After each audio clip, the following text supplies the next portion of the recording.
95 लाख रुपए अभी इसमें वो सभी प्रत्याशियों के लिए, जो एक प्रत्याशी उनके लिए सीमा रखी गई। देखिए, आज भारत निर्वाचन आयोग द्वारा पूरे देश में आचार संहिता लागू हो गई है और जो निर्वाचन संबंधी बहुत ही डिटेल में घोषणा हो गई है। चूँकि हम जनपद जौनपुर में, हमारे यहाँ पे 2 लोकसभाएं हैं, जौनपुर लोकसभा और मछली शहर लोकसभा। इन दोनों लोकसभाओं में हम लोग निर्वाचन की प्रक्रिया संपन्न कराएंगे। हमारे यहाँ पे अधिसूचना की जो दिनांक है वो 29 अप्रैल तय की गई है। नाम निर्देशन की अंतिम दिनांक 6 मई है। उसकी स्क्रूटनी 7 मई को होगी। नाम वापसी तो अंतिम दिनांक 9 मई रखी गई है। मतदान का दिनांक 25 मई 2024 हमारे जनपद में रखा गया है और मतगणना 4 जून 2024 को दोनों लोकसभाओं में संपन्न होगी। 6 जून 2024 तक हम लोग पूरी निर्वाचन की प्रक्रिया को संपन्न कर लेंगे। तो उसको लेकर ये डिटेल में हमने आप सभी हमारे मीडिया के मित्रों को ब्रीफ करने के लिए बैठक बुलाई थी। इसमें जो जिला निर्वाचन अधिकारी के रूप में मैं आरओ भी हूँ, तो जौनपुर लोकसभा के लिए रिटर्निंग ऑफिसर मैं रहूँगा और मछली शहर लोकसभा के लिए रिटर्निंग ऑफिसर हमारे मुख्य विकास अधिकारी साई तेजा जी रहेंगे। हमारे कार्यालय जिला मजिस्ट्रेट का जो न्यायालय है वो आरओ जौनपुर का कार्यालय होगा और अपर जिलाधिकारी भू राजस्व का जो कार्यालय है वो आरओ मछली शहर का कार्यालय होगा। हमारे जनपद में 35,10,362 कुल मतदाता है। ये सभी लोग 25 मई को मतदान की इस प्रक्रिया में भाग लेंगे। मैं सभी आपके माध्यम से सभी से अपील करूंगा, ज़्यादा से ज़्यादा लोग निकलें, अपने मताधिकार का प्रयोग करें। पिछले चुनावों में लगभग 59% 59% हमारा वोटर टर्नआउट रहा था और 2019 के लोकसभा चुनाव में 57% हमारा वोटर टर्नआउट रहा था। तो मैं सभी मतदाताओं से आपके माध्यम से अपील करूंगा कि इस वोटर टर्नआउट को बढ़ने की आवश्यकता है। 70% तक कम से कम हम लोग वोटर टर्नआउट अपना लेकर जाएं। इसलिए जो लोग, हमारे बहुत सारे लोग बाहर भी रहते हैं, जनपद में नहीं रहते, तो मेरी उनसे भी अपील है कि लोकतंत्र के इस महापर्व में भाग लेने के लिए सभी लोग अपने जनपद में आएँ और संबंधित बूथ पर जाकर अपने मताधिकार का प्रयोग जरूर करें। इस बार कितने नए, आप सब लोग अवेयर है उसमें, मैं रिपीट ही कर रहा हूँ उस बात को।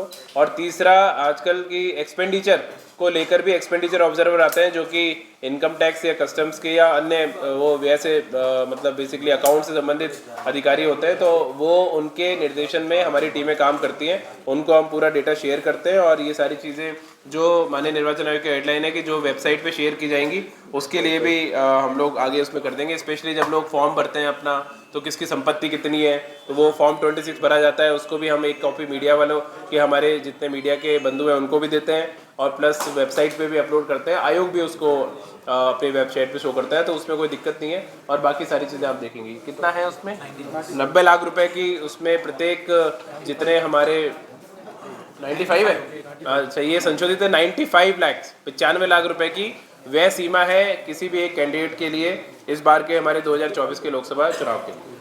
जी, हमारे जो टोटल अभी मैं अलग अलग आपको मैं बता देता हूँ। एक तो हमारे जो कैटेगरीज होती है, 85 वर्ष से ऊपर के जो हमारे मतदाता हैं वो है 18,193, जितने हमारे जो वृद्ध मतदाता हैं। दिव्यांग मतदाता हमारे जो हैं वो 28,825 है जो वर्तमान में है।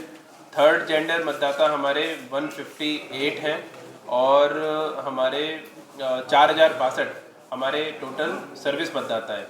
1 लाख से ऊपर अभी हमारे और भी वोटर जुड़े हैं। एग्जैक्ट नंबर मैं अभी आपको बता दूंगा। तो इस पूरी जो SSR की प्रक्रिया है उसके दौरान हमारे कितने नए वोटर जुड़े हैं वो जरा बता दीजिए। हाँ, 18 से 19 हाँ कितने? 41,000 हमारे 18 से 19 वाले जो युवा मतदाता है वो जुड़े हैं इस पूरी प्रक्रिया में। और तो इस प्रकार से पूरी प्रक्रिया हमने संपन्न कर ली है। अभी हमारा कंटिन्यूस रिवीजन चल रहा है, तो उसमें भी अभी हमारे पास जो फॉर्म्स डिस्पोज करने के लिए है वो सारे हम लोग समय डिस्पोज भी कर लेंगे। इस बार मतदाताओं को जागरूक करने के लिए विशेष बहुत अभियान नहीं चलाया पिछली बार के अपेक्षा, ऐसा नहीं, ये लगातार अभियान चल रहा था। अब चूंकि पूरी तरह इलेक्शन पे हमारी पूरी मशीनरी काम करेगी, इससे पूर्व आपको पता है जब आचार संहिता नहीं लगती तब तक सरकार के भी बहुत महत्वपूर्ण प्रोग्राम्स होते हैं जो अंतिम चरण में होते हैं, तो सभी टीम्स उसमें लगी रहती है। चूँकि मार्च का महीना है और तो बहुत सारे जो बजट अनस्पेंड थे वो सारे भी स्पेंड होने थे, इसलिए सभी अधिकारी इसमें लगे थे। अब चूँकि पूरी तरह इलेक्शन का ही काम हमारा फोकस रह गया और हमारे पास पर्याप्त समय है, चूँकि हमारा जो इलेक्शन भी होना है मई माह में होना है, तो इसलिए अब अगले जितना समय हमारे पास है पूरी तरह फोकस्ड होके और अलग अलग जो हमारे वर्ग समूह है समाज के, चाहे हमारी स्त्रियां हैं, पुरुष हैं, युवा हैं, युवतियाँ हैं, दिव्यांगजन है, सभी लोगों को टारगेटेड करके और हम लोग इसमें स्वीप की एक्टिविटीज़ को संपन्न कराएंगे। आचार संहिता का पालन कड़ाई से हो, इसको कैसे कंप्लीट देखिए, इसके लिए अभी आज से लगभग 5 दिन पूर्व मैंने स्वयं जितने हमारे राजनीतिक दलों के प्रतिनिधि हैं उन सबके साथ में बैठक कर ली थी। बहुत विस्तार से प्रेजेंटेशन के माध्यम से उनको जो आदर्श आचार संहिता की क्या उसमें रूल्स हैं उनके अवगत करा दिया था। और हमारी सभी जो प्रशासनिक टीमें हैं उनको भी हमने पहले ही कह दिया था कि चूँकि संभावना थी कि निकट भविष्य में आचार संहिता लग जाएगी, तो हर जगह जहाँ पे बैनर, पोस्टर, होर्डिंग, दीवार पे जो लेखन होता है उन सभी का चिन्हीकरण कर लें।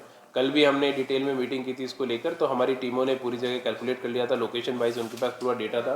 और आज भी फील्ड में वो सब काम शुरू हो गया आचार संहिता लगते ही। सभी के हमारे व्हाट्सएप ग्रुप्स जो मॉनिटरिंग के लिए बने हुए हैं उन सब पे फ़ोटोज़ आ रहे हैं। और मैंने ये भी कहा था कि जितने हमारे जो एडीएम साहब हैं वो उसके फ़ोटोग्राफ भी सूचना विभाग के माध्यम से आपको सबको अवगत करा देंगे, तो वो पर्याप्त मात्रा में सारी चीज़ें हैं। और राजनीतिक दलों को भी किस प्रकार का आचरण करना है उनको भी जानकारी है। प्रत्याशियों को मैक्सिमम खर्च कितना है इस बार? 95 लाख रुपए अभी इसमें वो सभी प्रत्याशियों के लिए, जो एक प्रत्याशी उनके लिए सीमा रखी गई। चुनाव आते ही शराब माफिया सक्रिय हो जाती है, इस पर कैसे कार्रवाई? उसके लिए निश्चित रूप से 3 प्रकार के प्रवर्तन कार्य हमको सबसे ज़्यादा करने हैं, जिसमें एक तो नकदी का जो प्रचलन होता है वो पूरी तरह रुके, नकदी का हस्तांतरण पूरी तरह रुके, उसको कैरी कोई न करके लेके जाए। उसके लिए हमारी एफएसटी और एसएसटी टीम्स, जो मैंने कहा कि हर विधानसभा में एक 8-8 घंटे के 3-3 टीमें लगाई गई है, तो वो सभी चेकिंग का काम करेंगे। उसमें पुलिस के ऑफिसर्स भी हमारे साथ साथ उनके रहेंगे। और इसके अतिरिक्त कहीं पे ड्रग्स आदि का संचरण ना हो और अवैध शराब का संचरण का हो, उसके लिए आबकारी विभाग की, पुलिस विभाग की जॉइंट टीम्स बनाई गई है, तो वो भी सड़कों पे चेकिंग करेंगे। तो हमारा पूरा प्रयास रहेगा कि इस प्रकार की कोई अवैध गतिविधि ना हो और जहाँ पे मिलती है तो कड़ी कार्रवाई हम लोग करेंगे।